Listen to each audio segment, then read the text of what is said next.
his ability to take over games, his ability to want to have that last shot. And demoralize you. Yes. And scare the living hell out of you. When you think of Michael Jordan, he's just that competitive fire. You know, I believe that every night he stepped on the floor, he put on the cape. Michael Jordan for me was like, it looked like he was like Jesus, Black Jesus walking towards me. Yeah. So when he walked in, it was like, I didn't know what to say. It was overwhelming to meet, you know, to finally meet the guy that I've looked up to my whole life. Gets it to Jordan. Michael challenges and slams. Yeah, Mike dunked on me, but he knew I was there. That's why he got all hype. He knew I was in there because a couple of games back, you know, we played him, and I was blocking his shot. Jordan went to the left-hand block by Morning. He remembered that. So that dunk was big to him anytime he dunked on me, you know, so hey. Michael Jordan is the best player ever. Kobe Bryant, one of the best players ever. In your first year, did you play, was Michael in the league your first year? No, he was coming back to the Wizards. I worked out with him, actually. I do have a lot of stories. I worked out with him for 2 years on his comeback. Yeah, when he came back to the Wizards, worked out every single day. Charles Barkley is a great, great player, but Michael Jordan is in a class by himself, clearly superior to anybody else in the league. Have another drink, Bob. I would never say another player is better than me. Never. And I'm not going to say I'm better than him, but I would never say he's better than me. Because I can play basketball with any basketball player in this world, but I would never say another player is better than me because he would have an advantage on me going into the game. He made me want to be an NBA basketball player. And, you know, just to tell him, you know, thanks for everything he brought to the game and opened the door up for the rest of the players. Without his vision, I promise you, there wouldn't be no Hall of Fame Allen Iverson standing at this podium if it wasn't for this guy. He gave me the vision, man. And, you know, you want to be fast like Isaiah, and you want to shoot like Bird, you know, rebound like Barkley, pass like Magic, be dominant like Shaq. But, man, I wanted to be like Mike. You know, we have a chance to play the world champions, and, you know, the day will come where I'll step on the court with, in my eyes, the best basketball player that ever stepped on a basketball court. And it was just an exciting moment for me, and it was something that I treasure for the rest of my life. Do you feel that Michael is the best ever? I think so. I think he's not only the best basketball player, but probably the greatest athlete that's ever played any sport. And You know, I'm growing up and I'm watching, you know, this guy, Michael Jordan. I think all you guys know him, I think. So I'm growing up watching this guy on TV every day, and I'm like, wow, you know, he's an amazing basketball player. Hopefully someday I get an opportunity to meet him. So I think it was my junior year in high school. I go up to Chicago and I go to a gym called Hoops where he plays basketball in the summertime. And I didn't know he was going to be there. But I seen him walking towards me, and it was kind of like he was walking on air. I had to pinch myself. Is that Michael? Who? And it's like he was like Black Jesus to me. Like that was like one of the best feelings I've ever had. Did he know of you? Well, yeah, I think he did. You know, he called me a young fella, of course. Yeah. You know, and just basically told me to keep working at it, and someday I can get to the NBA. I was a junior in high school, so you know, I guess he told me something right, and I just kept working at it. I tell you, like when I was in high school, I used to work out with the 76ers. I used to ask him, you know, what's it like to guard Mike? You go, Mike? You mean Black Jesus? I'm like, what the fuck? Black who? Oh, we call him Black Jesus. Or you can call him Black Cat. I'm like, I'm gonna call him fucking Mike. That's his fucking name. So the level of fear that he inspired in others was insane. Wow. And I would tell him, I said, when I face him, we're gonna go at it. He says, oh, you don't wanna do that. I'm like, what? Man, you don't know me, man. You took Jordan? I'm never going against Jordan, dog. I've never seen it. I thought Michael Jordan was Jesus Christ, like playing to be Michael Jordan. I swear to God, dog. Listen, man. The first time I played against him, and I walked out on the court, and I looked at him, and for the first time in my life, a human being didn't look real to me. And I'm sitting there and I'm saying to myself, like, man, that's Mike. And I'm looking at him. I can't stop looking at him. Like, I'm looking at his shoes, and I'm like, man, he got on the Jordans. You know what I mean? Like, it was Mike. It was my idol. It was my hero. I used to watch him and sit on my mom's dresser, and she used to tell me, boy, if you don't get back from that TV before you go blind, you better. Like, I wanted to be that close to him just watching him. I'm in his basement, and he have all the old footage on VHS. I'm watching the game. It's like 3 in the morning. He came down there like, oh, come on, we're going upstairs to the gym. He broke down how to score the basketball. That year, I was averaging like almost 30. You also said that you want to play against Michael Jordan before he retires. He's only got probably 3 or 4 more years left, so. I know he's an old guy. He's an old guy. But nah, you know, that'd be something that I love to do because, you know, I watched him growing up. I love to play against Magic Johnson, but now he's retired. And Michael Jordan is somebody that I've always looked up to, and I want to play against him. He's undoubtedly the greatest player in the game. We're going to miss him. And I could tell all my 10 children from 9 different women that I played against the great Michael Jordan. Are you still close with Michael Jordan, or were you ever close with Michael Jordan? Michael Jordan and I are friends, and I call him all the time because I like his brand Jordan sneakers and his clothes. And he sends them to you? For free. Stockton inside of Carmelo, they double it. Jordan knocks it away from him. Jordan's got it. Favorite, I don't remember seeing many favorite things in person. I don't have a favorite Jordan moment, but I have a Jordan moment that I'm like very, very tired of people coming up to me and giving me a hard time about. Here's Jordan for 3, yes! Did you see that one? Michael! Before the game, I was terrified, but to relieve pressure of that, I ain't got to guard him, so I'm not worried. Second thing I said, I can't let him dunk on me. That's not going to happen. So it was a play when he comes baseline. Jordan turns and faces. Shot clock at 7, 6, and a... Whoa! Shaquille, that might really hit him hard. I had to touch him up. Because one, I'm not getting dunked on because I'll never live that down from family members, homeboys, barbershops. That'll be a poster forever because Mike was the man at the time. But Mike also taught me something very valuable.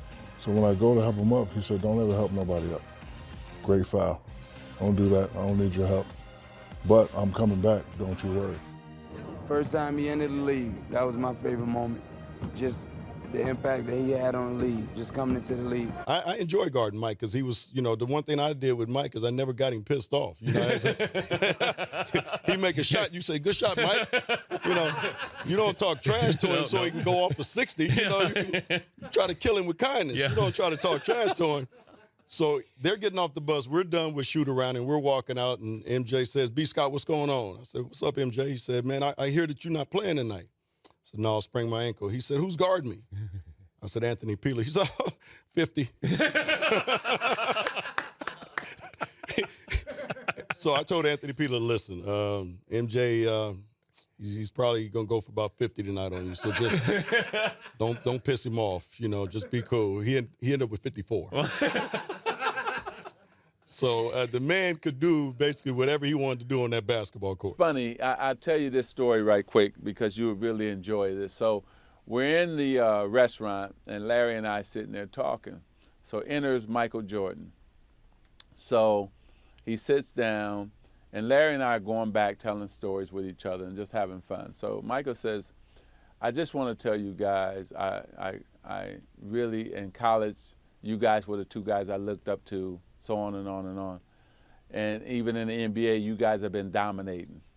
But he said, I'm just here to tell both of you, there's a new sheriff in town, and that's me. He announced it?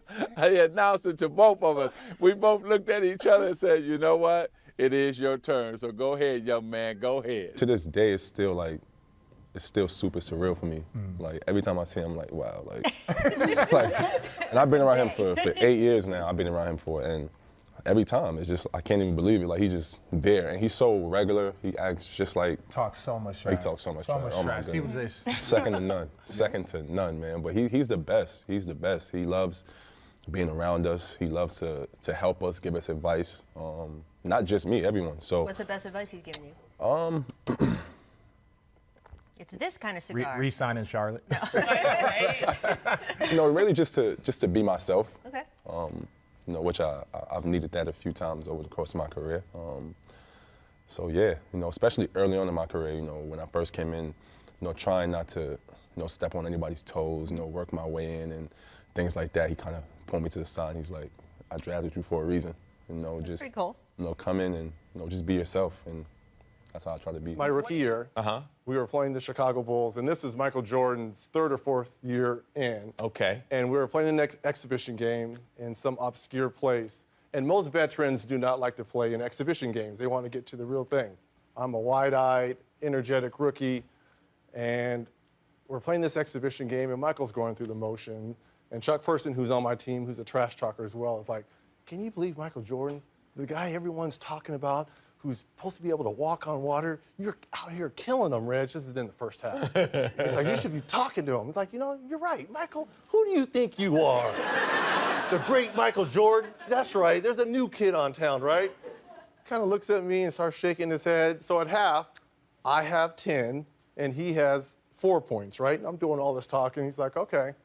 Into the game in the second half, he ended up with 44. And I ended up with 12. So he outscored me 40-2. And as he's walking off, he's like, be sure and be careful. You never talk to Black Jesus like that. We played in college, and so I used to, sometimes before the game, before the night before, we, go eat or go to his hotel room, and he was really mad at Reggie Theus. Because when he got traded, when Reggie got traded, Michael was the draft pick coming in. And Reggie was like, there's no guy who can replace me that's a rookie. So he said, just tell Reggie that I'm going to get 45 tonight. So I went to the locker room. I said, Reggie, Michael said he's going to get 45. So he ended up with 43. And so he comes into the locker room. He said, I didn't get 45, but you got to come to Chicago. Like, now that's supreme confidence. That's supreme points. He was mad that he didn't get 45. I pretty much was watching him instead of just playing against him, I was like, I can't believe I'm on the same court, Michael Jordan, all that stuff. I was looking at the shoes and just looking at him and the ball head and the 23. Well, I have too many memorable moments about Michael Jordan. None of them are good for me. People really didn't want to believe a man could actually fly, and he gave everyone that belief that for a little bit, maybe they could. Whenever I see somebody play Mike or guard Mike, I used to always want Mike to take him to the hole and dunk on him. I didn't know if I was going to make the league. I was on a non-guaranteed contract. And I'll never forget one of my first exhibition games, we played the Bulls. And I was just trying to make the roster. And Michael Jordan gets the ball right in front of our bench. And I'm already scared to death. Like, God, I hope I don't get into this game. I'm not ready for this stuff. And he holds the ball out. He holds the ball out, and he looks right at me. And I'm on the bench, just kind of like, he holds the ball out, and he goes, watch this. And he turns, he went right around Dan Marley, bam, dunks it, looks back at our bench, and just starts laughing. And I'm looking like, there's no way in hell I can ever make this. Now I really don't want to. I thought for me, Michael Jordan was a killer. It didn't matter. He wanted to come in and kill you. When I remember my first game playing him in the Spectrum in Philadelphia. He dropped 48 3/4 and went and sit down and watch the rest of the game. For the record, he was playing against the New York Knicks in the playoffs, and I think he must have drove baseline. He faked one way against Charles Oakley, and he spent back the other way, and he drove to the lane and went up for a dunk, and he dunked right over Patrick Ewing, and he stared at him. I think that was one of my most memorable Michael Jordan moments. Jordan trying to shake off Starks. Oh, what a move by Jordan! It counts. And the foul. Against him for the first time at the United Center. And I got thrown into the fire. He made a nice baseline spin move on me. I knew it was coming. He was just so strong. By the time I tried to body him off of it, he just swatted me away like a fly. I learned a lot this game. A lot about how technically sound Michael was. Because it's one thing in watching him play, and then it's another thing in playing against him. His technique was flawless. I wanted to make sure my technique was just as flawless. I think we all should be lucky we're even alive to see this guy play. Like some kids now who are buying the shoes have never seen Michael Jordan play in person. Or they've seen some clips and things like that, but he had no flaws whatsoever. You couldn't say he couldn't dribble, he couldn't shoot, he couldn't defend. He didn't have great range. He wasn't a three-ball shooter. But that goes back, he didn't have to be. Yeah. You know, his mid-range was so unbelievable, and getting to the rim, he could finish with either hand. He was so flashy, but he was also so fundamentally sound. You know, so he had everything covered. Was he mean to you? No, he wasn't. He actually killed me slowly, and yeah, he would comment to the coach, he's actually doing a great job out here, and meanwhile he's pouring in 45. Wait, he's talking to your coaches? Yeah, I remember Chris Ford, he's yelling at me. Chris Ford's yelling the whole time, he's like, rookie, get in front of him, get in front of him. And I'm fronting him on the post, and MJ just kind of slowly glides across the floor, and he gets the ball and shakes and scores. And I did everything the game plan said, and then there's a break in action. We're sitting there, and you know, Chris Ford is just down there just hammering me, and MJ was like, he's doing a great job, coach. He's actually doing a great job. Meanwhile, he's got 45 on the books. So I was like, yeah. Yeah, I mean, listen, I know that basketball is a team game. Right. And you've already made Michael number one. Mm-hmm. But if you had to have Wilt against Michael, my prime and his prime, how much money would you be willing to bet? Wow. You think you could have beaten Michael in your prime? He would take you outside. He shoots from the three-point arc. Then you try to come on and get him, he'd dribble around you. I run the 109.5. I have a 52 vertical bench press, almost 600 pounds. Michael would probably be going to the basket. Wait a minute, 600 pounds? 600 pounds. I think you're exaggerating. You're out of your mind. We all exaggerate a little bit, but in this case, I'm going the other way. Guarding this guy, I think, made me a better defensive player. Every guy out there think they know how to play defense, but when you go against a guy like that, who can chew you up at any time of the game, you don't know how to play defense. His offensive skills were just unbelievable. You find yourself watching them instead of guarding them a lot of times. Oh, yeah! Showtime for the Bullies! I remember the energy in that building when they walked into there. The first shot I took, like a 15-footer, I think I shot it like 8 feet. I wanted to be like him. I wore the same number as him. I wanted to wear my uniform like him. When you think of Michael Jordan, it's just that competitive fire. He held everybody on the team to a championship standard. And he's the type of leader you look at and admire and want to be like. Being compared to Michael is a great honor, but at the same time, I have to separate that for the simple fact that he's accomplished what he's accomplished through hard work. Understand that. Michael's a great basketball player, but I'm Kobe Bryant. Getting schooled for a baseline dunk the first time I matched up with him, that was like the coolest thing. It was, because I'd seen that spin move so many times, and then I knew he was going to do it. But the timing on TV and then in person are two completely different things. So he just spun right before I thought he was going to spin, and I was like, damn, that was pretty cool. When I came to the league and matching up against him, what I found that he was extremely open to having a relationship, a mentor relationship, and giving me a great amount of advice and an amazing amount of detail, strategies, workout regimens, and things like that. So, seriously, I don't think people really understand the amount of impact that he's had on me as a player and as a leader. My son is 3 years old, and if you ask him who wears number 23, he'll say Michael Jordan. I chose number 23. One of the reasons was because of Michael Jordan. He was the blueprint for how to make a lot of money as a personality and as a personal brand. The other day, we were going through a walkthrough, and there was 15 guys in the room, and 13 of those 15 guys had on Jordans. First of all, I wear the number because of Mike. I think I fell in love with the game because of Mike, just seeing what he was able to accomplish. That's my inspiration in basketball, to see what he did on the court and to see what he did off the court. I didn't think it was no other number to wear besides 23. But I felt like Mike was so, when you're growing up and you're seeing Michael Jordan, it's almost like a god. So I didn't never believe I could be Mike. So I started to focus myself on other players and other people around my neighborhood because I never thought that you could get to a point where Mike was. So I think that helped shape my game. So for me, growing up in Chicago, I was a big Michael Jordan fan. So and Q Rich know this, but some of the craziest things is you grow up and you have this idea of yeah, one day who you want to become and this dream of who you want to become, but you really don't know if you can reach it, you know, until you reach it. But like growing up in Chicago and watching Michael Jordan and, you know, trying to emulate everything he did, and then have a point where you have a relationship with him where y'all texting, you know, talking, and like, you know what I'm saying? Like y'all seeing each other. It's like, this is out of body experience. This is weird. This is crazy. So like, you know what I mean? Like we've had, obviously, me and you, we both had some of those experiences. So, you know, we're real people.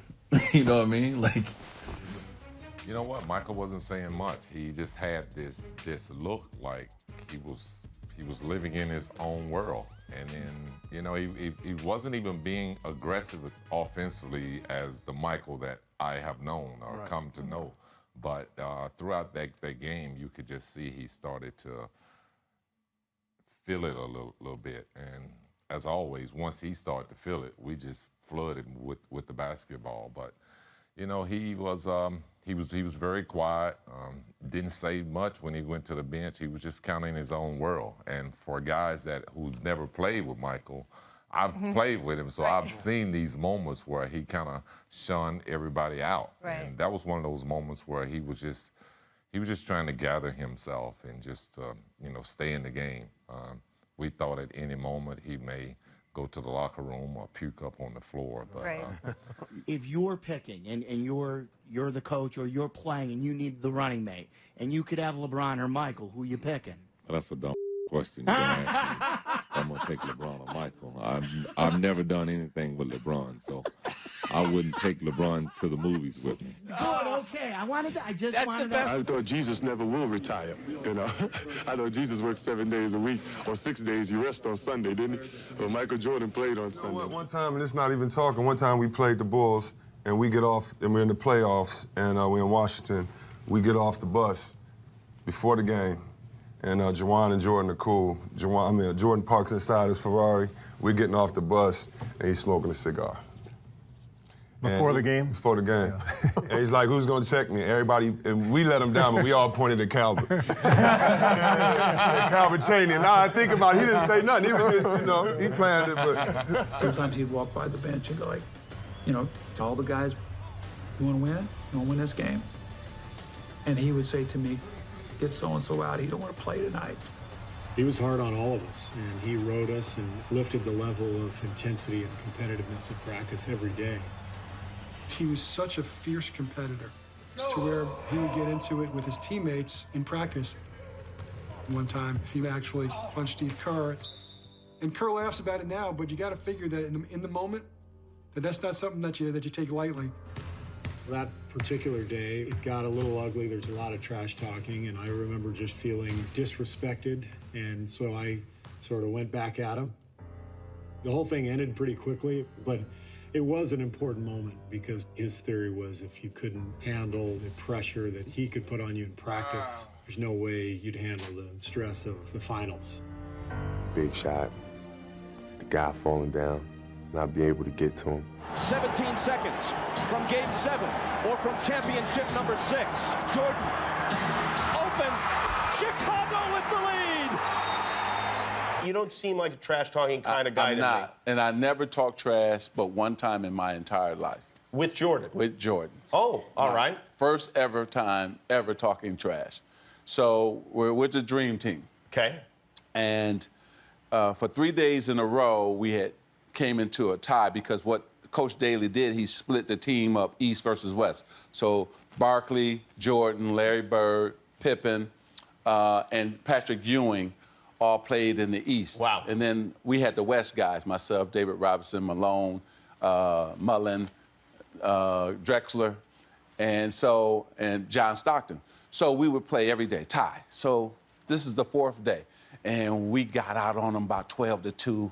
And I said, I'm gonna really rattle his chain. So I went over there, tapped him on the shoulder, and said, hey, man, if you don't turn into Air Jordan, we're gonna blow you out today.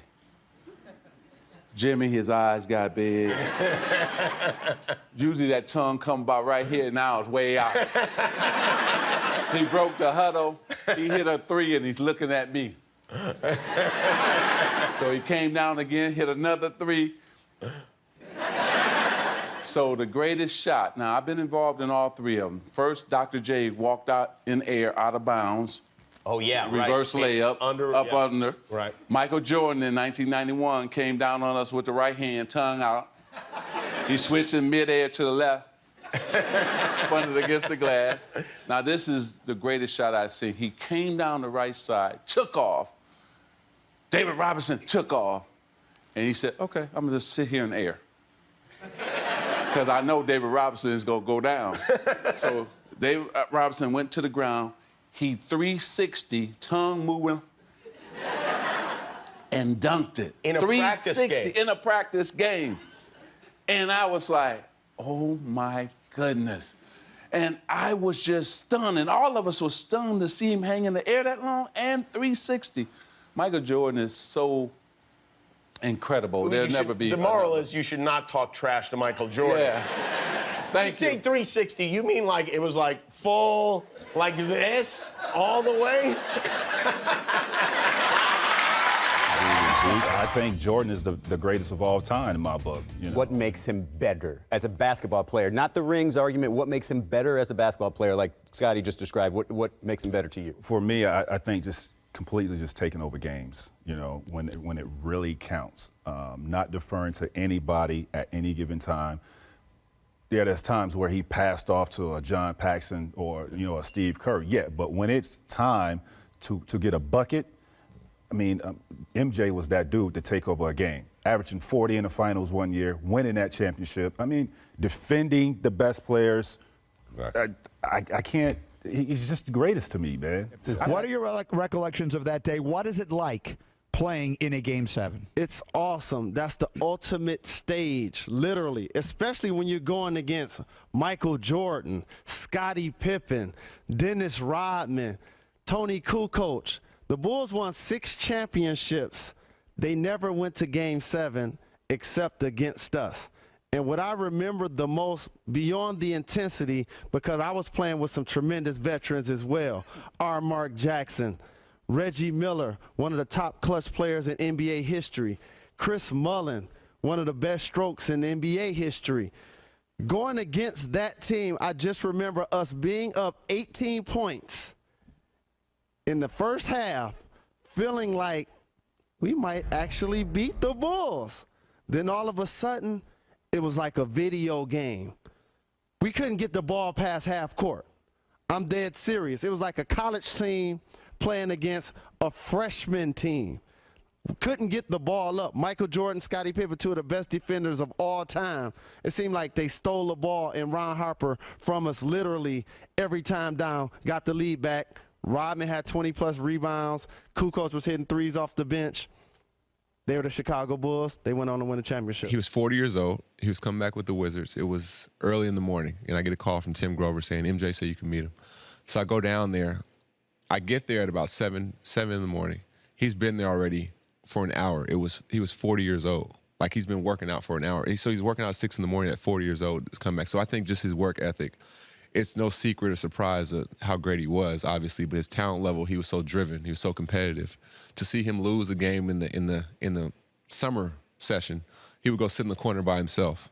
Like, he was just unbelievably competitive. Chris Mullin tells a great story about the Dream Team. Everybody getting out of the way. You and Michael going at it in a practice, very loud through curses. Put us there, Magic. Put us there. I always challenge Michael every day, and sometimes I would win, and most time he would win. You know, we would play a lot of shooting games, a lot of free throw games, a lot of three-point shooting contests. I mean, we're two competitive people, and so I wanted to push him, and he wanted to push me. Mike, come on, man. Be for real, you haven't got me yet. Huh?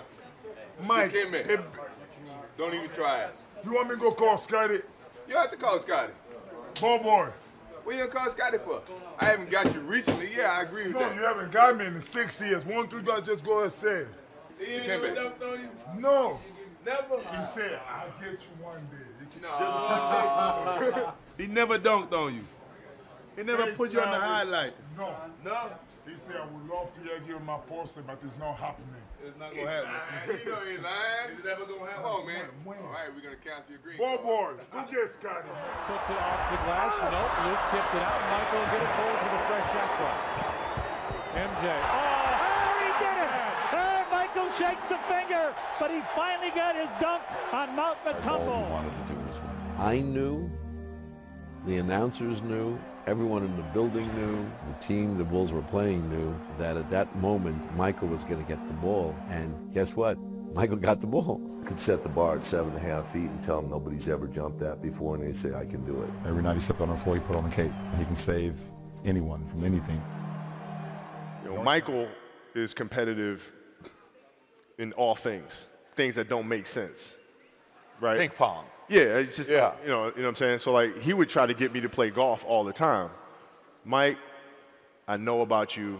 I've written books report about you in, like, elementary school. Like, I know you started playing golf when you were in Carolina. So that means if I'm doing the math, you've been playing golf for, like, 100 fucking years.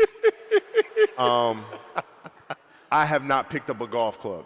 Ever. Ever. The last thing you're going to do is get me on a golf course and annihilate me.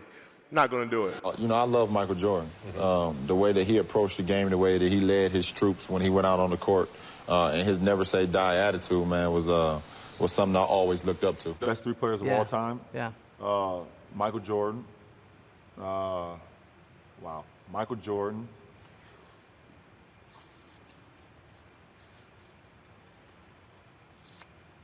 Wow, this is tough. Michael Jordan. I came to Cameron Indoor Stadium to play against Duke. During the game, Michael hit his head on the backboard. He had to stop the game. And when we broke the huddle, we kind of looked at each other going, do we have to go back out there? That guy just hit his head on the backboard. He took it easy on me.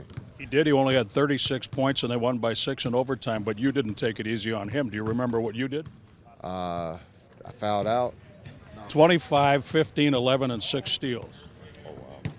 None of those steals were against when I was guarding him.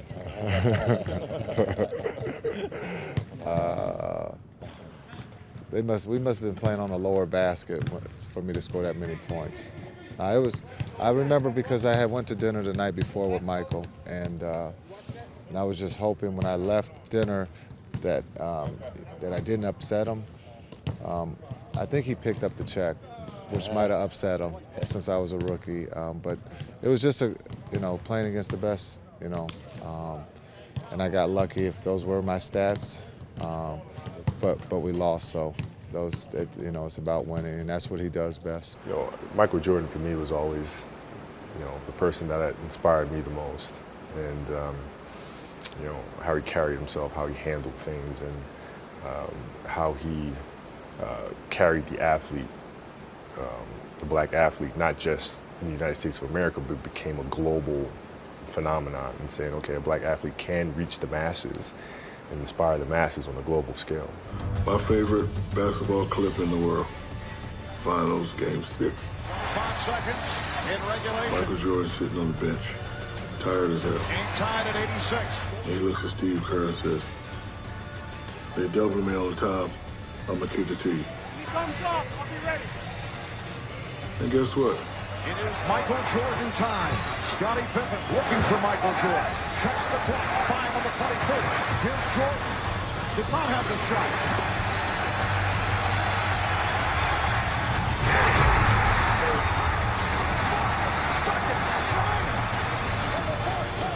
He shoots now the jump shots. He's going to win 5 world championships, and you had players on your team that you could have won more. I have a friend of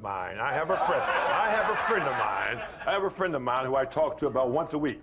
You know what he says about Michael's 4 championships? He doesn't say anything about it. Because he has 11. Bill Russell. But this is amazing. And you don't, wait a minute, and you don't say he's the greatest because he has 11 championships. Casey Jones has 10. I don't think, you can predicate how great a guy really is or because he has championships. There's a lot of guys on those championship teams who've done nothing. Michael happens to be, if you want to say Michael's the greatest, I think he deserves all the accolades that you really want. I think the man has done more for basketball than any one individual. Even you. Any one individual. And I'm also saying, too, for those players out there today who maybe don't quite respect Michael as they should, almost all of them should be giving about 10% of their salaries to Michael because they, you know, that's who they owe it to. You understand? And 10% more. We're up 8. Mike is 4 for 16 from the field. He's having a really rough night. Right. So Derek decides, because there's about 10 minutes to go in the game and we're winning, he decides to say to Michael Jordan, who's having an off night, "Hey, Mike, shit's not falling tonight, Mike. You're having an off night, Mike." Really? 24 points in the last 10 minutes. His last jump shot, this is no lie, catches the ball in the post. He does the typical Jordan fadeaway. He's fading towards our bench. He knocks down the shot. They go up by 6. He turns to the bench and says, "Shut up, you little bitch." True story. Well, I happen to be the only high school player there, and it was mainly a freshman in college. And so, you know, he came on the court and he guarded me. So instantly I was like, man, he must think I'm the, you know, not the strong link over here. And so I got it going a little bit. And obviously, it's any ball player's dream to play against Mike. And I couldn't tell you how many times I did his move after the finals the next day in the rec center and stuff. So I got a few buckets, and I think the campers knew I was the only high school kid, and so they got rowdy a little bit, and we got a little bit of John. And so, you know, we played 2 games. I think we split 1-1. It was a team game. And then he said, "Okay, now let me handle my business." And he looked me in my face and said that. I'm like, "What you mean?" So he said, "I need all the campers, everybody to leave. Let's clear the gym." I said, "Oh, man," you know, so we continue playing pickup, and, you know, Mike was Mike. You know, he was jawing a little bit and really getting into me defensively, and, you know, he's backing me down, you know, said, "Better scream for mama," you know, his mama, you know, hit the famous fadeaway on me, and then, you know, I said, okay, you got it going. And then he said, "Hey, young fella, let me tell you something." He said, "You know, you may be the best high school player in the world, you know, but I'm the greatest ever. And don't you ever disrespect, you know, the great like that." I think, Jason, at the end of the day, for my name to come up in a discussion with the greatest basketball player of all time, it's like wow. Like I said, I did pretty much everything that MJ did when I was a kid. I shot fadeaways before I should have. I wore a leg sleeve on my leg and folded it down so you saw the red part. For no reason. I wore black and red shoes with white socks. I wore short shorts so you could see my undershorts underneath. I didn't go bald like Mike, but I'm getting there. But I'm getting there.